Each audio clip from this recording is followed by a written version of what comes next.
কাঁচা আম ফুরিয়ে যাওয়ার আগেই টকঝাল মিষ্টি স্বাদের এই মজাদার কাঁচা আমের আমসত্ত্বটি বানিয়ে রাখতে পারো। Hello dear friends, welcome back to my channel. সবাই কেমন আছো? আশা করি সবাই খুব ভালো আছো। চলে এসেছি নতুন আরও একটি মজার রেসিপি নিয়ে, কাঁচা আমের আমসত্ত্ব। তো আজকের এই কাঁচা আমের আমসত্ত্ব রেসিপিটি সম্পূর্ণ দেখার অনুরোধ রইল, আশা করি ভালো লাগবে। তো প্রথমেই এখানে নিয়েছি 5টা কাঁচা আম। তো এবার আমগুলোর খোসা ছাড়িয়ে নিব।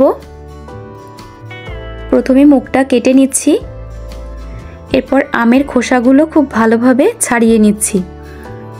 আমগুলোকে আমি আগে থেকে খুব ভালোভাবে ধুয়ে পরিষ্কার করে নিয়েছি। খোসাটা ছাড়ানোর পর আর ধুবো না। তো এই যে খোসাটা ছাড়িয়ে নিয়েছি। তো এবার আমগুলোকে স্লাইস করে কেটে নিব এবং মাঝখানে আমের যে আঠিটা থাকে আঠিটা ফেলে দিব। তো এই যে আমের চারিপাশের স্লাইসগুলো কেটে নিয়েছি। তো এবার ছোট ছোট কিউব করে কেটে নিব। তো এই যে আমগুলো ছোট ছোট কিউব করে কাটা হয়ে গিয়েছে। তো এবার একটা প্যান বসিয়ে দিয়ে কেটে রাখা আমগুলো প্যানে দিয়ে দিচ্ছি এবং 2 কাপ পরিমাণ জল দিয়েছি। এখানে জলটা একটু বুঝে দিতে হবে, কারণ এমনভাবে জলটা দিতে হবে যাতে আমটা সেদ্ধ হয়ে একদম শুকিয়ে যায়। তো এই যে আমার আমটা সেদ্ধ হয়ে গিয়েছে। তো এবার খুব ভালোভাবে ম্যাশ করে নিব।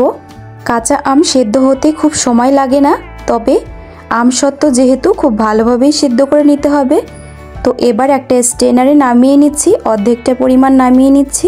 এবার খুব ভালোভাবে এভাবে আমের পিউরিটা বের করে নিচ্ছি। আমের ভেতরে যে শক্ত দানাগুলো ছিল সেটা ফেলে দিব।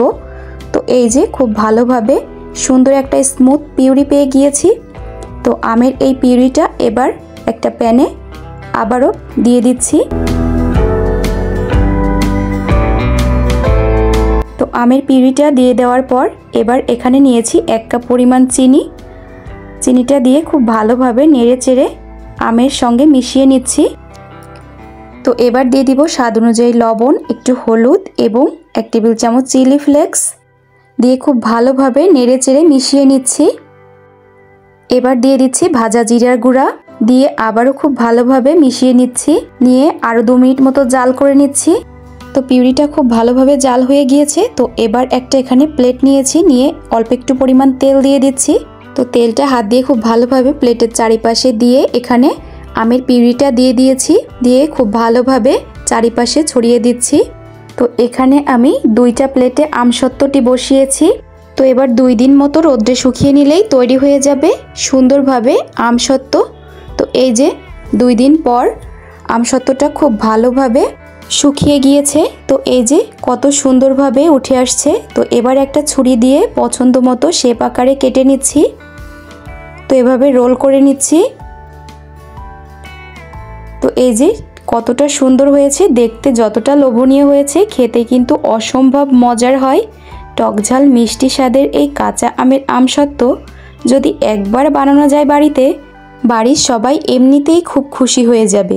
এবং কাঁচা আমের এই আমসত্ত্বটি ছোট বড় সকলেই খেতে পারবে, কারণ এটি স্বাস্থ্যসম্মত উপায়ে স্বাস্থ্যকরভাবে ঘরোয়াভাবে তৈরি করা যায়। কাঁচা আমের এই আমসত্ত্বটি 1 থেকে 1.5 বছর পর্যন্ত সংরক্ষণ করে খাওয়া যাবে। তো আমার আজকের এই কাঁচা আমের আমসত্ত্ব রেসিপিটি কেমন লেগেছে অবশ্যই সবাই কমেন্টস করে জানিও। তো দেখেই বুঝতে পারছো কতটা লোভনীয় হয়েছে কাঁচা আমের আমসত্ত্ব। তো আমার আজকের এই ভিডিও এই পর্যন্তই। সবাই ভালো থেকো, সুস্থ থেকো।